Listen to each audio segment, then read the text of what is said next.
எல்லாரும் தம்ப்நெயில் பார்த்து வந்தது வந்து கரெக்ட் தான், எல்லாரும் கியூரியஸாக தான் இருப்பீங்க. எப்படிடா ட்ரிஸ்டன் டேட் வந்து எனக்கு ஐஃபோன் வாங்குறதுக்கு ஹெல்ப் பண்ணுறாருன்றது எல்லாரும் கண்டிப்பாக டவுட் இருக்கும். அதான் நான் எக்ஸ்பிளைன் பண்ணுறேன். நான் இந்த ஐடியா இந்த மைண்ட் செட்டில் வரும்போது, பிஸ்னஸ் ஃபீல்டுக்குள்ளே வரும்போது என்ன பண்ணலாம், நம்ம மணி எப்படி ஏர்ன் பண்ணலாம் அப்படின்ற தாட்குள்ளே வரும்போதெல்லாம் நான் திங்க் பண்ணது என்னன்னா, என்ன மணி வந்தாலும் அது சேவ் பண்ணிகிட்டே வரணும், அப்படி இல்லைனா இன்வெஸ்ட் பண்ணி அதை மல்டிப்ளை பண்ணிகிட்டே வரணும், அவ்வளோதான்.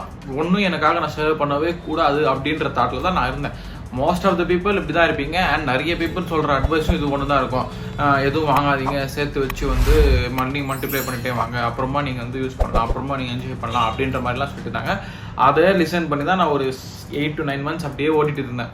சேர்த்து வச்சு ஏதாவது இன்வெஸ்ட் பண்ணணும், சேர்த்து எதாவது ட்ரை பண்ணணும் அப்படின்னு சொல்லியே போயிட்டு இருக்கும்போது ஒரு நாள் இந்த ட்ரிஸ்டன் டேட்டோட வீடியோ ஒன்று பார்த்தேன். அவர் யார், ட்ரிஸ்டன் டேட் யாருன்றதுலாம் தெரியலன்னா இந்த வீடியோவில் நான் சொல்லலை. நான் ஃபஸ்ட்டே அதை பற்றி ஒரு வீடியோ போட்டிருக்கேன். அந்த வீடியோ என் சேனலில் இருக்குது. லிங்க் வேணும்னா நான் டிஸ்கிரிப்ஷனும் தரேன், வேணா போய் செக் பண்ணி பார்த்துட்டு வாங்க. இந்த வீடியோவில் அவர் எப்படி என்னோட மைண்ட் செட்டை சேஞ்ச் பண்ணார், அதனால நான் வந்து ஐஃபோன் வாங்குன்றதை பற்றி தான் நான் சொல்ல போகிறேன். அந்த ஐஃபோனை தான் நான் வீடியோவே எடுத்துகிட்டு இருக்கேன். ஸோ கொஞ்ச நாள் முன்னாடி வந்து அவரோட ஒரு பாட்காஸ்ட் ஒன்று பார்த்தேன். அவர் என்ன சொல்லியிருந்தாருன்னா, அவரும் ஆண்ட்ரூ டேட் வந்து 20 to 23 அந்த ஏஜில் வந்து காசு சேர்த்து வச்சு ஏதோ ஒரு சேல்ஸ் பண்ணாங்களாம். அதில் வந்து ஒரு $12,000 $15,000 சேர்த்து வச்சு ஒரு second handle Aston Martin car வந்து வாங்கியிருந்தாங்களாம். அவங்க வந்து அந்த கார் வாங்கும்போது எவ்வளோ ஹாப்பினஸ் இருந்துச்சோ, இப்போ அவங்க வந்து 70 கார்ஸ் வச்சுட்டு இருக்காங்களாம். அந்த அளவு கூட ஹாப்பினஸ் இல்லையா. That was the golden days அப்படின்னு சொல்லி அவர் சொல்லும்போது, எப்படின்னா அவங்களுக்கு வந்து கேஸ் ஃபில் பண்ணுறது கூட காசு இருக்காது. அவங்க கேர்ள் ஃப்ரெண்ட் கிட்ட இருந்து வந்து தான் காசே வாங்கி போட்டுன்னு போவாங்களாம். ஸோ அவ்வளோ கஷ்டப்பட்டு இருக்கிற டைமில் வந்து அவங்க எதுக்கு அந்த கார் வாங்கினாங்க அப்படின்றது வந்து அதெல்லாம் அவங்களுக்கு தெரியாதான். அவங்களுக்கு வந்து கார் வாங்கணும், நம்ம மாதம் சுற்றணும், அவ்வளோதான். ஒரு சின்ன வீடு, டீசல் போடுறது கூட காசு கிடையாது, சாப்பிட்றது கூட அவ்வளோவா காசு இல்லாதவன் ஆஸ்டன் மார்டன் ஓட்டும்போது இந்த ஊரே ஒரு மாதிரி பார்த்தாங்களாம். எப்படா இந்த 2 பசங்க வந்து கிக் பாக்ஸிங் பண்ணுறாங்க, அவ்வளோவா சம்பாதிக்கவும் மாட்டேங்கிறாங்க, சாப்பிட்றதுக்கும் காசு இல்லை, வீடும் சின்ன வீடு, எப்படா இவ்வளோ பெரிய கார் வாங்கினாங்கன்னு சொல்லி எல்லாருக்கும் செம்ம கியூரியஸாக. அந்த டைம் இவங்களுக்கு இருந்த அந்த எப்படி சொல்கிறது, நான் தான் அப்படின்ற மாதிரி இருக்குல்ல. ஸோ அது வந்து அவங்களுக்கு வந்து செம்மையாக ஹாப்பினஸ் க்ரியேட் பண்ணியிருக்கு. ஸோ இப்போ அவர் என்ன சொல்கிறேன்னா, நான் வந்து இவ்வளோ காசு வச்சுட்டு இருக்கிறதால நான் எவ்வளோ வேணாலும் ஆஸ்டன் மார்டன் வாங்க முடியும், ஆனால் எனக்கு அது ஹாப்பினஸ் கிடையாது. அந்த டைமில் என்கிட்ட இல்லாத போது நான் வாங்கும்போது தான் எனக்கு அந்த ஒரு ஹாப்பினஸ் ஆயிருந்துச்சு. ஸோ அவர் சொன்னது என்னன்னா, spend your money 50% of the money is like நீங்கள் வந்து 50 வருஷம் வாழ போகிற மாதிரி, 50% ஆஃப் மணி வந்து நீங்கள் 50 நாள் தான் 5 நாள் தான் வாழ போகிற மாதிரி செலவு பண்ணுங்க அப்படின்னு சொல்லும்போது எனக்கு அது வந்து எப்படி இருந்துச்சுன்னா, இவர் சொல்கிறது கரெக்ட் தானே. மேபி இப்போ நான் வந்து பாருங்கள் 10,000 சேர்த்து வச்சு அதை இன்வெஸ்ட் பண்ணி 20 ஆகிறேன், 30 ஆகிறேன், 50 ஆகிறேன், ஒரு 5 வருஷம் 6 வருஷம் சேர்த்து ஒரு 5 லட்சம் 20 லட்சம் அப்படி ஆகிறேன்னு வச்சுருவேன். டக்குன்னு ஒரு நாள் ஏதோ ஒன்று ஆகிப்படுது, அந்த 20 லட்சம் யாருக்கு போகும், எவனாவது சாப்பிட்டுன்னு போவோம்.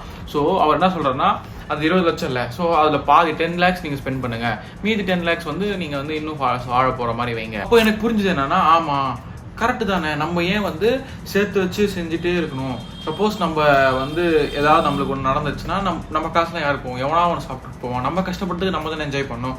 Just we can't buy. நான் வந்து என்னோட ஐஃபோன் வாங்கும்போது நான் லெசன் கூட ஒரு ஸ்டோரி கூட சொல்லியிருப்பேன், நான் எப்படி வாங்கினேன் என்ன பண்ணேன்லாம் சொல்லி. என்னோட மொத்த அமௌண்ட்டும் நான் போட்டு வாங்கிட்டேன். இப்போ அந்த ஐஃபோன் வாங்கிட்ட அப்புறம் ஒரு கொஞ்ச நாள் என்கிட்ட சுத்தமாக காசு இல்லை. பட் அந்த ஐஃபோன் வாங்கிட்ட அப்புறம் இருந்த ஹாப்பினஸ் எப்படி இருந்துச்சுன்னா, I just feel so happy, so proud. என் ஃப்ரெண்ட்ஸ்கிட்டலாம் வந்து சொல்லும்போது, எப்போ அப்பா வாங்கி கொடுத்தாங்க, நான் வேலை செஞ்சு காசு எடுத்து நான் கஷ்டப்பட்டு வாங்கினேன் அப்படின்னு சொல்லும்போது எல்லாரும் ப்ரௌடாக கிளாப்லாம், ஒரு பொண்ணு கிளாப்லாம் தட்டுச்சு, சூப்பர்ரா நீ வந்து எவ்வளோ ஜாலியாக சும்மா சொல்லிட்டு இருந்தேன், இப்போ பாரு யாரோ நம்ம கேங்கில் ஒருத்தர் வந்து நல்லா சக்ஸஸ்ஃபுல்லாக ஆகிறாங்க, so I'm so happy for you அப்படின்லாம் சொல்லி நிறைய பேர் ப்ளஸ் பண்ணாங்க, நிறைய பேர் சிரிச்சாங்க. என்ன இப்போ ஐஃபோன் வாங்கிட்டு எதுக்கு வேஸ்ட் பண்ணுறேன் அப்படிலாம் சொல்லி. அவங்களுக்கு வந்து இந்த யூடியூப் பற்றி தெரியாது, அதனால அவங்க வந்து சும்மா சீன் போடுறதுக்கு வாங்கிட்டேன்னு நினச்சிட்டு இருக்காங்க. பட் எனக்கு வந்து இந்த யூடியூப்னாலையும் and I want to gift myself something சொல்லி அப்படி வாங்கினது தான். நான் வந்து அவர் வீடியோ பார்த்துலன்னா இது வரைக்கும் என்னோட காசு வச்சு நான் இன்வெஸ்ட் பண்ணி டபுள் பண்ணி தான் இருப்பேனே தவிர ஒன்றுமே யூஸ் பண்ணியிருக்க மாட்டேன். ஸோ ஒரு வீடியோவில் நான் பார்த்துருப்பேன், ஆண்ட்ரூ என்ன சொல்லியிருப்பேன்னா, ட்ரிஸ்டன் மட்டும் என் கூட இல்லைனா என்னோட லைஃப் வந்து 1000x இன்னும் சக்ஸஸ்ஃபுல்லாக இருந்திருக்கும் அப்படின்னு சொல்லியிருப்பாரு.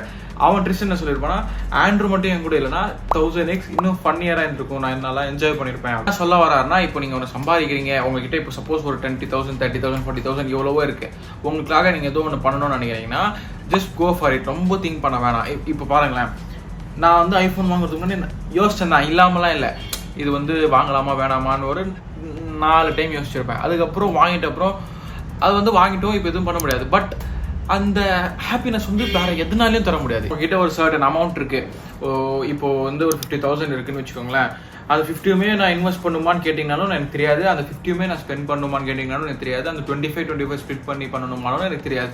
அது உங்கள் பாயிண்ட் ஆஃப் வியூலேருந்து யோசிச்சு பாருங்கள். என்னோட லைஃப் இப்போ எப்படி போகுது, என்னால் இப்போ என்ன பண்ண முடியும், எங்கள் பேரண்ட்ஸ் எந்த சுச்சுவேஷனில் இருக்காங்க, நான் இப்போ இது வாங்கினா எனக்கு என்ன யூஸ், அதெல்லாம் வந்து நீங்கள் விஷுவலைஸ் பண்ணி பார்த்துட்டு அதுக்கப்புறம் தான் போகணும்னு சொல்கிறேன். நான் வந்து ஃபினான்ஷியல் அட்வைஸ் கொடுக்க வரல. பட் அவர் எனக்கு வந்து கொடுத்த அட்வைஸ் வந்து செம்ம லைஃப் சேஞ்சிங்காக இருந்துச்சு. இப்போ நான் வந்து போகிறது ஃபுல்லாக அந்த பார்த்து தான் போகிறேன். சப்போஸ் என் கையில் ஒரு 50,000 இருந்துச்சுன்னா I just spend 20,000 for me and 30,000 I just invest, I just use something. அதான் 50 years வாழ போகிற மாதிரி, 50 days வாழ போகிற மாதிரி. ஸோ ரெண்டுத்துமே டிவைட் பண்ணிட்டு I just spend like this. So நான் ஃபைனலாக தேங்க்ஸ் சொல்லணும்னு நினைக்கிறது வந்து ட்ரிஸ்டனுக்கு தான். அவரால் தான் நான் iPhone 15 Proவே வாங்கினேன். அவர் சொல்லி எனக்கு அந்த தாட் வந்ததால் நான் வாங்கிட்டேன். பட் நான் இப்போ 1% கூட ரிக்ரெட் பண்ணல. என்னால் வந்து ஈஸியாக வீடியோ எடிட் பண்ண முடியுது, டக்குன்னு வீடியோ எடுக்க முடியுது. அந்த ஃபோனில் சார்ஜ் இல்லைனாலும் அந்த ஃபோன் சார்ஜ் போட்டு வந்து இந்த ஃபோனில் பாட்டு நான் எடுத்துகிட்டு டக்குன்னு எடிட் பண்ணிவிட்டு எனக்கு கொஞ்சம் ஃப்ளெக்சிபிளாக இருக்குது, ஈஸியாகவும் இருக்குது, வீடியோ குவாலிட்டியும் இம்ப்ரூவ் ஆயிருக்கு. நெக்ஸ்ட் நம்ம வந்து சில விஷயம்லாம் இம்ப்ரூவ் பண்ணிகிட்டே போகலாம் நம்ம யூடியூப் சேனலுக்காக. அது வேறு விஷயம். ஸோ என்ன நான் சொல்ல வரேன்னா, லாஸ்ட்டில் உங்ககிட்ட ஏதாவது இருக்குது, உங்களுக்கு ஏதாவது தேவைப்படுதுன்னா ஜஸ்ட் கோ ஃபார் இட். எப்பயுமே வேற ஒருத்தர் சொல்றதை நம்பி எதுவுமே பண்ணாதீங்க. உங்களுக்கு தோணுதா, நான் அவர் சொன்னாரு அதனால நான் போய் கண்ணு முன்னே வாங்கினது, நான் உட்காந்து யோசிச்சேன், கரெக்ட் சொல்றது கரெக்ட் தானே, நம்ம வந்து இன்வெஸ்ட் பண்ணி எல்லாம் டபுள் பண்ணிட்டு ஏதாவது போயிடுச்சுன்னா எவன் எடுத்துப்பான், வேற எவனாவது எடுத்துப்பான், அது வந்து நம்மளுக்கு செட் ஆகாது அப்படின்றதுனால நான் அது வந்து அப்படியே ட்ராப் பண்ணிட்டு நான் வாங்கிட்டேன். We just think so much about future and forget about present. So அதுதான் ப்ராப்ளமே. அது மட்டும் பண்ணாதீங்க. திருப்பி சொல்கிறேன், 50-50 இல்லை 100-100 இல்லை 100மே சேவ் பண்ணணுமா இன்வெஸ்ட் பண்ணணுமான்றது எனக்கு தெரியாது, அவருக்கும் தெரியாது. You just need to think about your life. உங்கள் லைஃப் எப்படி இருக்குது, உங்கள் அப்பா அம்மா எப்படி இருக்காங்க, உங்கள் ஃபேமிலியில் எத்தனை பேர் இருக்காங்க, உங்கள் ஃபேமிலியில் எத்தனை பேர் வேலை செய்கிறாங்க, உங்கள் ஃபேமிலி எந்த சுச்சுவேஷனில் இருக்குது, உங்கள் ஃபினான்ஷியல் ஸ்டேஜ் எங்கே இருக்குது, அதெல்லாம் நீங்கள் தான் திங்க் பண்ணி நான் வாங்க. எனக்கு அவ்வளோவா ப்ரெஷர் சைட்லலாம் இல்லை. எங்கள் சைடில் எங்கள் அப்பா ஒர்க் பண்ணுறாரு, எங்கள் அண்ணன் ஒர்க் பண்ணுறான். ஸோ வீட்டுக்கு கொஞ்சம் இன்கம் வருது. அதனால நான் வந்து ஐ ஜஸ்ட் தாட் லைக் நான் வந்து எனக்காக வாங்கிடலாம், அதுக்கப்புறம் ஃபேஸ் பண்ணிக்கலாம் அப்படின்னு சொல்லி தான் நான் சேர்த்து வச்சு நான் வாங்கிட்டேன். அவங்க எதுவும் சொல்லலை, ஜஸ்ட் உனக்கு வேணும்னா நீ வாங்கிக்கோ. இப்போ அண்ணன் ஒன்று பொருள் வாங்க போகிறான், அவனுக்காக வாங்கி போகிறான். அவன் வந்து ஓகே உனக்கு வேணா பண்ணிக்கோங்க. இப்போ எனக்கு நெக்ஸ்ட் என்னன்னா, I just want to buy something for them. அவங்களுக்காக ஒன்று வாங்கணும்னு சொல்லி I am just trying hard. இப்போ 2-3 லீடு வந்திருக்கு, அது கிளிக் ஆயிடுச்சுன்னா I will buy for them. அவ்வளோதான். அந்த ஹாப்பினஸ் தான் எனக்கு முக்கியமே தவிர 50 லட்சம் என் கையில் வந்து ஒரு 10 வருஷத்துக்கு அப்புறம் கையில் வச்சுட்டு இருக்கிறது எனக்கு ஹாப்பினஸ் கிடையாது. அவங்களுக்கு சந்தோஷத்தை கொடுக்காம நான் வந்து சந்தோஷப்பட்டு ஒரு யூஸும் கிடையாதுல்ல. The words he said was perfectly good for me. So அதனால தான் நான் வாங்கினேன். அவ்வளோதான் வீடியோ. இவ்வளோ தூரம் நீங்கள் ஸ்கிப் பண்ணாமல் பார்த்தீங்கன்னா தேங்க்யூ ஸோ மச். நெக்ஸ்ட் வேலை பார்க்கலாம். until then bye.